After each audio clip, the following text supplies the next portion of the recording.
วันที่1เดือนธันวากองพันใหญ่202กองพลที่2ได้จัดพิธีเปิดขบวนการแข่งขันกีฬามวลชนกีฬาการทหารเพื่อเฉลิมฉลองวันชาติที่2ธันวาคมรอบ50ปี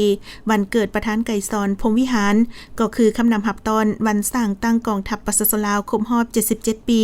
โดยการเป็นประธานของสหายพันโทซิดบัวซอนรองหัวหน้าแผนกเสนาธิการกองพันใหญ่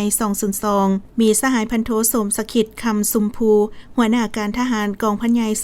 202มีคณะพักคณะบัญชาแผนกการกองพันกองห้อยเอกราชที่ขึ้นกับและพนักงานนักรบนักกีฬาเข้าร่วม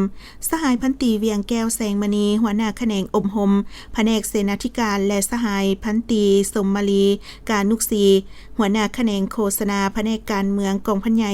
202ได้ผลัดเปลี่ยนกันขึ้นผ่านแผนการแข่งขันกีฬามวลชนกีฬาการทหารและเนื้อในข้อแข่งขันกระบวนการกีฬาเพื่อแนใส่เฉลิมฉลองวันประวัติศาสตร์สำคัญของชาติของพรรคให้มีบรรยากาศเบิกบานม่วนซื่นทั้งเป็นการฝึกฝนละลอมกำลังแห้งกายพนักงานนักรบให้มีสุขภาพแข็งแรงสามารถเฮ็ดสำเร็จหน้าที่ที่การจะตั้งมอบหมายให้พร้อมกันนั้นยังเป็นการแลกเปลี่ยนบทเรียนเทคนิคในการฝึกซ้อมและแข่งขันแต่ละประเภทกีฬาเพื่อเป็นการปรับปรุงพัฒนาตนเองให้มีความคล่องแคล่วสำนิชำนาญสำหรับกีฬาที่นำมาแข่งขันมี5ประเภทคือ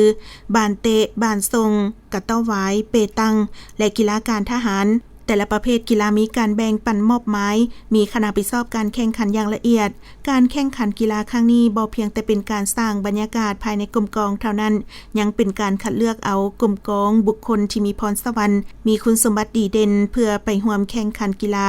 กับกลุ่มกองท้องถิ่นหรือขันกองพลตืมอีก